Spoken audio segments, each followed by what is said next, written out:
Live from the Mandalay Bay Convention Center in Las Vegas, it's theCUBE, covering VMworld 2016. Brought to you by VMware and its ecosystem sponsors. Now, here are your hosts, John Furrier and John Walls. And welcome back inside Mandalay Bay, the convention center here as theCUBE continues our coverage of VMworld here on the flagship broadcast of SiliconANGLE TV. I'm John Walls, along with John Furrier. Good to have you back with us here live on theCUBE as we continue our insights and perceptions and the gathering of great intel. And to help us do that is Cullen Ruegemer, who is the Senior Director of Product Management at HPE. Cullen, thanks for being with us. My pleasure. We appreciate it. First off, I know we don't talk about the show floor a whole lot here, but I couldn't help but notice yesterday when I was down there late in the day, a lot of energy, a lot of buzz. How are you feeling about your presence here, and just how would you characterize that for people at home who haven't had the chance to get out and see it for themselves? Yeah, it's been a ton of energy, a lot of foot traffic. HPE has a big presence right at the entrance, so people get to come by, and I got a couple people on my team there. We have a hyper-converged booth, and just all day long said, hundreds of people coming through. I watched them talk. About 100 people were sitting, listening in on the hyper-converged. It's just a lot of energy, and you can see as you just walk around, there's so much buzz from all these different vendors. So it's very exciting. And so those questions that you're getting then, I assume that reflects this general appetite right now out in the marketplace, Definitely. Right? There's a lot of interest, particularly in hyper-converged. There's a lot of vendors here, obviously.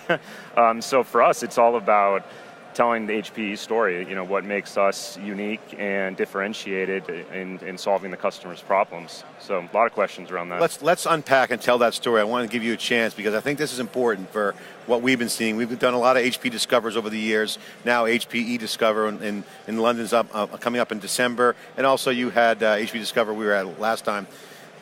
This was the centerpiece of the conversation, was hyper-converged, and then also composable, which gives you that cloud-like feel from a developer and resource pool standpoint. This is a key building block. So first take a minute to explain what is hyper-converged, what does that mean from a product standpoint, and then what does it mean from an architectural standpoint, because this is a key shift we're seeing across the industry. Yep. You mentioned it's kind of noisy and crowded, but you guys had this going on for quite a long time. Yep. In fact, HP coined the term converged infrastructure. Yes. And hyper-converged, which we're all over, the Wikibon team knows all about.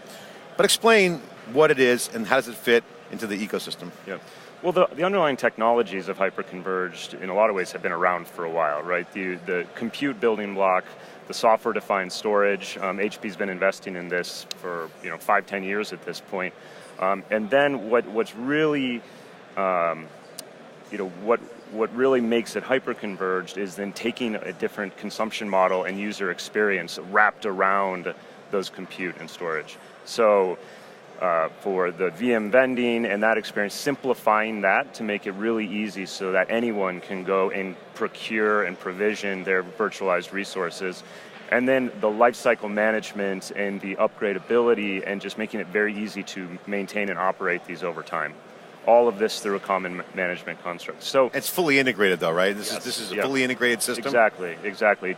You would integrate that all into the experience through the software. And it's all, the idea is taking all those software-defined constructs, coupling that with the speed and performance of the flash, and then putting them all together, making it easy for customers to provision virtualized resources. What HP can bring unique to that is, one, we're the industry leader in compute. And this servers, it's not always the sexiest thing in the world, but at the end of the day, every customer needs them, and they're becoming even more important as you're bringing all of that software-defined capabilities onto the server. Your storage now is residing in the server, not necessarily out on the SAN. So your compute platform is really critical. We have thousands of customers who've standardized on DL380s. They love the performance, they love the reliability, they love the support arrangement that we can provide them, and they're looking for better ways to then go and extend that in their data center. So that's the starting point. We think we have a compelling storage platform integrated into that, and the real hard work we're doing is in that management software plane, bringing in more and more features. No, so we actually have designed this one from the ground up. It incorporates aspects of OneView. Some of the great things OneView can do around orchestration and lifecycle management, patching, and those types of things. built into the foundation, but we really wanted to design something from the ground up specifically for a hyper-converged experience. And so that's what we're doing and layering into this. Integrates with VMware and what about the VMware component? Yeah. What's going on with VMware? Because obviously the turnkey, fully integrated is a nice solution, but virtualization makes that more powerful, doesn't it? Oh yeah, totally. It's absolutely core to the solution. VMware is a really critical partner in what we're doing here. And it's not going away. It's not about supplanting what you're doing with the hypervisor and getting access. It's just saying that for a lot of those things, day in, day out, I don't necessarily want to have a really specialized resource who understands every single minutia of your ESX or vSphere. I just want to be able to stand up, VMs and get access to them quickly. And so that's what we're trying to do through the console. But for many of our customers, vCenter is absolutely critical to their operations, and it's not about supplanting that in all cases, right? We want to embrace them as a partner. So. HP, I think, has gotten a bad rap in this area, and I think you guys have a great product. I think the merger and the split, I should say, from HP to HPE, and all that noise that went around that, kind of dampened some of the goodness around this area. So, what is, share some case studies and use cases there where it's the hyper-converge is being used, why are they winning, why is it winning? Yep. Can you share that? Because I think you guys have a great product here, and the trend certainly is catch up to HP in this area. Yeah, well, I appreciate that. I mean, there is a lot of, we're just such a big company. We've got so much stuff, right? Split was very distracting. Everyone's talking about the FUD out there. So as we go out with our account teams, we've got to help them understand how hyper-converged amongst all the different things we have really helps solve the customer problems. And the places where we've really seen the most traction are, at least for us, is around this robo use case, right? So manufacturing sites, oil rigs, retail stores where they're looking for dense, easily deployable, easy to manage resources that they don't necessarily need a dedicated IT on staff all the place. And then the nice thing is, when they do it, they can standardize across many, many different sites. What does robo stand for? Pardon me. Remote office, back office. Okay, got it. Just to make sure you get that out there. Not the back office, but remote office, kind of a remote site type model. Okay. Think stores, manufacturing sites. Yeah. You'll have your core data center, and then you'll have network. you'll have like this edge of the network type thing. Exactly. So we've seen a lot of success, a lot of interest there. VDI is an interesting use case for hyperconverged because you get the linear scalability, discrete. You start small, you can get a rapid POC, stand it up, test it out, and then just start adding node by node by node as your needs evolve over time. So another very good use case we've seen a lot of traction in. The last one is just a general server consolidation play, right? They're just not getting the density and the utilization out of their resources, and they're just looking for a new model to say, I want to do this better, do this differently. So how can you help me cut cost, give me an easier operating model, and then redeploy those resources? It's not about taking people out all the time. It's about saying, how can I redeploy these people from operations to actually, thinking big around how can IT be a service provider to the businesses? As you look at hyperconverged and companies are considering this move, who is it, or what sector is it, if there is one, that you think this is like prime target? This is an area that I think we ought to spend maybe concentrate our time on, because we think this is where we can do have the biggest bang for their buck. Yeah, well, I definitely, as HP, we're so big, we touch all the different verticals. But as I was saying, the areas where we've really seen the most interest is healthcare. A lot of interest there, so giving them an easy way in their hospitals to go and have local dedicated resources. Manufacturing is a big one, but that could be in the form of consumer goods for their manufacturing sites. And then oil and gas is an interesting one. Those oil rigs, and just giving dedicated data centers out in those oil rigs. Yeah, I mean, we've seen a big trend towards more turnkey, I won't say purpose-built box in this case. That's an old word, but this integrated system, certainly with the hyperconverge, is definitely a trend. And that's kind of the IoT trend too. And the joke we were saying at HPE Discover was, put the data center out at the edge. The form factors are getting so compelling that you can actually have this remote box with basically data center-like functionality built into the machine with horsepower.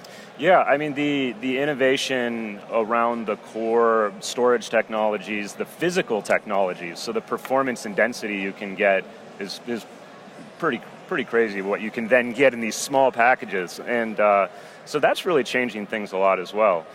How's the roadmap look? Can you share some vision around? I know you guys, I know how HP works. You sit in the room, look at the roadmap, constantly evaluating features, you go to market development, all that good stuff. But now with composable as another option down the road for a cloud kind of play internally, how are you guys deciding which features make the roadmap, and what are those features? What's the vision of the product? Where does this go? Yeah, the big thing for us is that experience. So bringing in as many interesting features into that, integrated into the experience, and then being able to extend that experience, leveraging the goodness of the storage and compute platforms we have, and apply it against different use cases, increasingly high performance use cases, more core to the data center. So you can imagine seeing things around bringing different HP platforms. We already have our Apollo 2K platform, so you get a really nice 2U4 node dense form factor, but there could be other ones. So there's that, monitoring, analytics, those types of things to give you that real insight at your fingertips. That's really where we're prioritizing a lot of the efforts we're doing. Yeah, when you talk about roadmaps, obviously feedback and input have a lot to do with that from outside, external, not just internal. So at an event like this, when you meet so many customers or prospective customers, and you're hearing from people, what kind of takeaway do you have when you hear from folks that maybe you go back to your team, you think, had thought about this, or maybe this is a next level consideration? Anything like that pop into your head? I think the big thing is we need to push harder on one, why HP specifically, there's key points of differentiation, what makes us unique, and just get really, really crisp on that, because you just got to cut through the noise of all the different vendors saying hyperconverge this, hyperconverge that. So that's part of it. The other thing is just everything we do, the customers that come, they just talk about complexity and the cost and the pressure they're in on both of those. And so how do we solve that on a whole variety of dimensions? And making sure it's built into every single one of our meetings, the way we think, the way we design, how we market and talk to customers, the end to end. So is that just education then? Because it sounds like, with Hyper, you're making things simple in so many ways, but yet maybe there's a gap between appreciating that and fully realizing the potential there? Yeah, I mean, part of it's the conversation that you have with customers and just keeping it simple with them. And then part of it is the technology itself, right? I mean, innovation can be difficult at times, right? And the realizing on the vision can take a little time. So, we're working hard to just continuing to solve those things, making it easy to procure, order, working with our partner community, for example, deploy things, service and support, all these stuff. It all comes together. And if it doesn't, it's just not simple enough for people. We had a guest on earlier, an entrepreneur, and he was saying, the infrastructure, solving all these complex problems is about overlap of systems. He says the infrastructure itself is actually pretty good and getting better. And his whole point was the new complexity is the overlay systems. Yeah. Certainly with cloud, that brings in another dimension. Your thoughts on that statement? I mean, obviously you guys are an integrating system, so you see consolidation of the technology into one solution. But the infrastructure is doing well, but it's getting better. What are the areas that are complex? What do you see?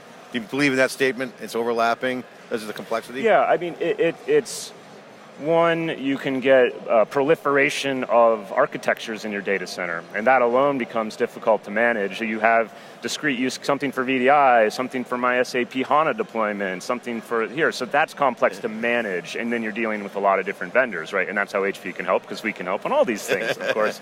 But once you get past, okay, we're solving simplicity by bringing storage onto the compute, great. Well, what about the network then, right? And then plugging into the data center and the complexity that comes with managing the network as well. So there's a lot of different pain points. You solve one thing and maybe a new pain point gets pushed elsewhere. But the trend right now is put the server and the storage together. Yeah. And again, the bottleneck might shift to the network, but that seems to be a first order of operations for IT right now. I think so. That's definitely what we're seeing. Yeah, that customers are seeing that. There's a lot of benefits to be gained. But, we're also seeing, and I have to give a shout out to my storage colleagues, of course, is that there's still huge demand for all-flash arrays, like our 3-power array, right? There is a real use case for these in the data center. It's just for certain types of things, wow, you can get a lot of cost and simplicity from moving to a hyper-converged model. Well, Cullen, thanks for the time. We appreciate that. Hope it's been a good week for you. It's been a fantastic week. It's been a great week for us. We appreciate the time and input here and wish you success down the road. Great. Thank you so much. Cullen Ruegemer from HPE. Back with more here on theCUBE from VMworld right after this.